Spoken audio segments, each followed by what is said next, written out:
Paz do Senhor Jesus Cristo, meus irmãos. Estou aqui hoje para gravar mais um vídeo para vocês, falando sobre a palavra do Senhor. Bom, hoje Deus colocou no meu coração para eu falar de uma palavra que eu estava lendo e que Deus também colocou no meu coração, que é basicamente Lucas 2:21, que fala sobre a circuncisão e a apresentação de Jesus. E um versículo me chamou a atenção, porque quando eu estava lendo, foi o primeiro versículo que eu li, e foi algo que me chamou muita atenção, que basicamente diz o quê? E quando os 8 dias foram cumpridos, para circuncidar o menino, foi-lhe dado o nome de Jesus, que pelo anjo lhe fora posto antes de ser concebido. E bom, aqui nesse contexto, aqui é Maria e José, que estavam em Belém, e eles foram para Jerusalém, como fala no versículo seguinte, para fazer isso. Que basicamente todo menino que nascia depois de 8 dias, depois de 8 dias de vida dele, quando o menino tinha 8 dias de vida, basicamente ele tinha que circuncidar o prepúcio. O prepúcio era tipo uma pele que passa na parte do pênis, é basicamente isso. E que os judeus eles circuncidavam essa parte como uma forma de aliança que Deus fez com Abraão. Basicamente é isso. Que isso seria a marca do pacto que Deus fez com Abraão, da aliança. Pacto não quer dizer que é coisa ruim, porque muita gente interpreta o pacto como se fosse algo um ritual maligno. Não. Pacto é toda a aliança, ou seja, um pacto é basicamente uma aliança. E bom, continuando, aqui diz que foi-lhe dado o nome de Jesus, que pelo anjo lhe fora posto antes de ser concebido.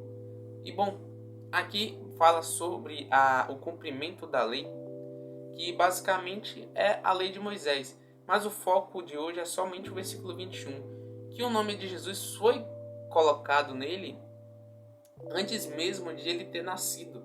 Isso diz muito sobre a nossa vida cristã, que basicamente Deus ele nos chamou antes mesmo de a gente ter nascido. Ele nos chamou pelo nome antes mesmo de termos nascido. Porque eu fiz uma pequena anotação aqui que reflete isso basicamente. Vemos que em Lucas 2:21, vemos que Deus, antes mesmo de nascermos, já nos dá um nome que representa a identidade que Deus colocou em nós. Ou seja, um nome naquela época, cujo hoje em dia, hoje em dia o nome é meio que algo trivial, algo que é bem comum. Você, qual é o seu nome? Meu nome é Vanderlei. Meu nome é Guilherme. É algo normal. Não tem um significado denotativo, um significado conotativo. O que seria conotativo? Algo que tem um sentido figurado, que, por exemplo, a gente fala uma piada. Vamos dizer assim, deixa eu ver uma piada assim. Uma frase que eu vi, que fala basicamente que ele comeu bola enquanto fazia a prova de matemática. O que isso quer dizer? Basicamente, ele comeu bola não quer dizer literalmente comer a bola, mas comer bola é cometer um erro. Ou seja, ele cometer um erro na prova de matemática. O sentido conotativo baseia-se no sentido de, por exemplo, Abraão. O que significa Abraão? Pai de multidões, pai de muitos. Ou seja, Deus ele colocou um significado no nome de Abraão. Muitas das vezes nós desprezamos a nossa identidade, não no sentido de o nome que nossos pais nos deu, mas basicamente a nossa identidade como filhos de Deus.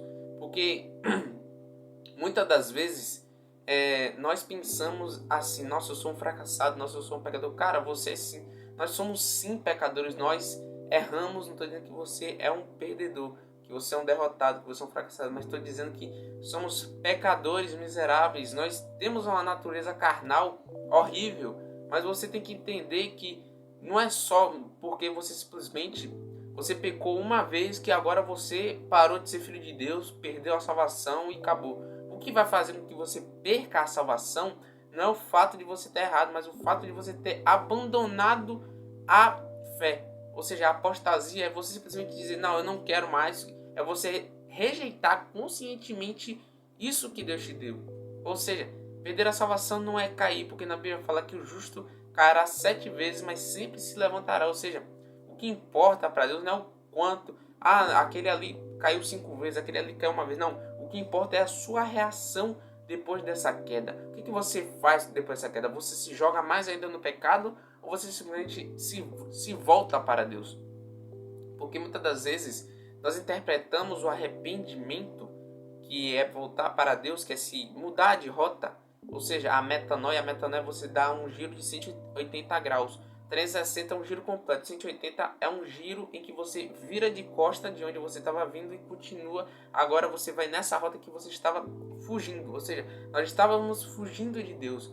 Porém, meus irmãos, o arrependimento verdadeiro não é aquele que a gente se sente sentimentos, que a gente se sente remorso, que a gente se sente vontade de se punir, que a gente se pune mentalmente, porque isso é até errado para se dizer.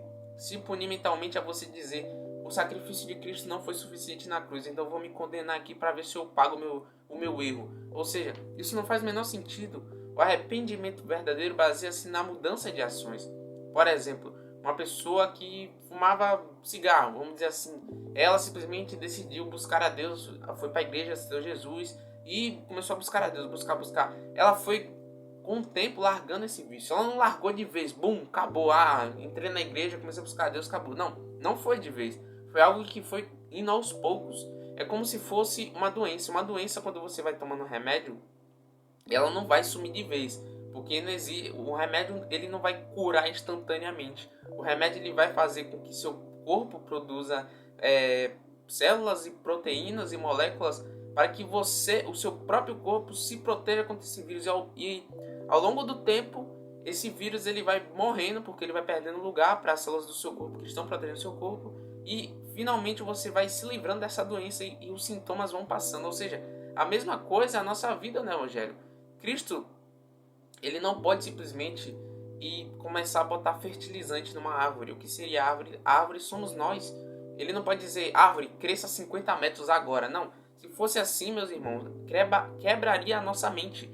Porque Deus, ele simplesmente não é que ele não possa. É que Deus, ele prefere nos construir uma história inteira acerca da nossa evolução para que isso vire um testemunho, do que simplesmente dizer: vou te levar para o céu hoje.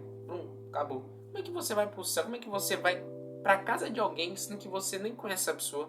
Ou seja, a gente nem conhece a Deus direito. Não estou dizendo que você não conhece a Deus, que você não tem relação com Deus, porque eu tenho minha relação com Deus, você tem sua relação com Deus, mas tem pessoas que nem leram a Bíblia direito e já querem simplesmente: eu vou para o céu. Tipo assim, tenha fé. Que bom que você tem essa fé, mas você não pode simplesmente dizer que ser bonzinho, que mesmo sem ler a Bíblia você já conhece a Deus. E não estou dizendo que isso aqui é obrigatório, porque sim, leitura da palavra é importante, mas é necessária para que você aprenda mais de Jesus, que você simplesmente, como ele mesmo disse: aprendei de mim que sou manso e humilde de coração. Ou seja, é necessário que você leia, não é que seja obrigatório, você não é obrigado a ler, mas defina isso como uma prioridade na sua vida. Toda manhã eu vou ler um versículo, toda manhã eu vou ler uma história dessa. Não precisa necessariamente nem ler capítulos e capítulos da Bíblia. Você parar um momento lá em um sábado que eu vou ler a Bíblia, mais de 30 capítulos. Não, não precisa disso. Todo dia você lê pelo menos um capítulo, você lê pelo menos uma historinha dessa, assim como, por exemplo, tem Bíblias em que tem o tema separado nos capítulos. Você pode ler um tema desse, você pode ler um capítulo para entender a história, basicamente do que o livro está dizendo, do que do autor do livro está dizendo, como por exemplo aqui é Lucas. Ou seja, você pode explorar a palavra.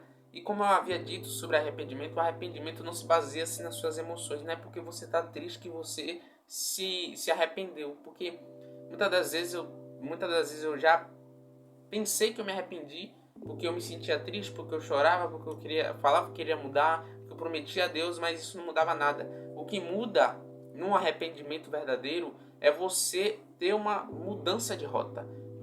Vejamos Judas e Pedro. Judas, ele planejava pecar contra Jesus. Não é que ele errou de forma que, eu errei, é um tropeço. Porque pecado é um tropeço, não é algo planejado. Judas já planejava fazer aquilo. Ele fez aquilo, ele sentiu remorso, ele se culpou por aquilo, ele ficou: nossa, eu mereço a morte. E ele simplesmente foi lá e infelizmente aconteceu o que aconteceu, né? Enfim, Pedro, como fala na palavra, ele foi seguir a Jesus porque ele foi se baseando no ego dele, na vontade dele. Ele estava: não, eu vou morrer com Jesus sim, eu sou bom, eu sou forte.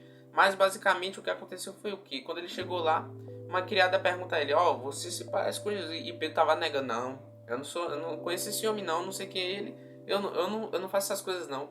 E aí Jesus olha para ele e ele chora amargamente. Por que Pedro, ele, como posso dizer, ele realmente teve um arrependimento verdadeiro e Judas não? Porque Judas, ele se baseou no remorso, na punição, ele estava, como posso dizer, expectando a punição de Jesus, em vez de esperar o perdão. Porque ele não esperava perdão, ele esperava a punição. Porque ele reconheceu o pecado dele, como ele dizia, eu traí sangue inocente, mas ele não recorreu ao mestre, ele não recorreu a Jesus. Já Pedro, ele se arrependeu e ele ficou, como posso dizer, arrependido, ficou triste, porque ele feriu a relação dele com Jesus. E basicamente é isso que Deus quer nos falar hoje.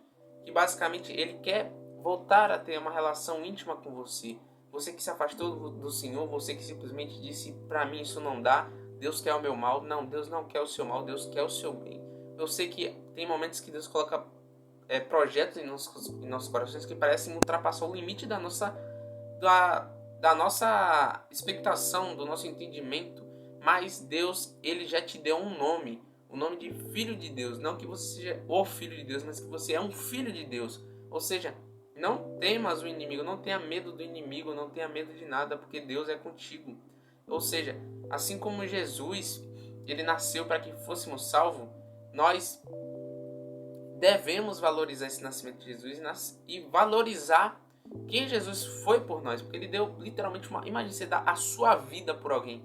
Uma vida inteira de 33 anos. Isso é, meu Deus, você não compra uma vida ali na loja, você não faz uma vida ali. Quem faz vida é Deus e quem dá a vida é Deus. E por isso que nós temos que continuar perseverando na fé.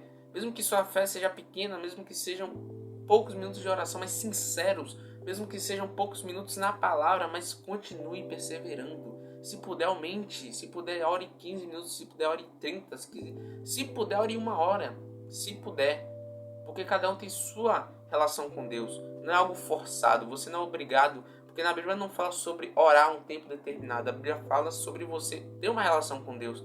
E basicamente isso. Que Deus, ele quer ser o nosso amigo. E ser profeta não é você ser uma pessoa que chega na rua e Deus mandou falar isso aqui. Não, ser profeta é você ser amigo de Deus.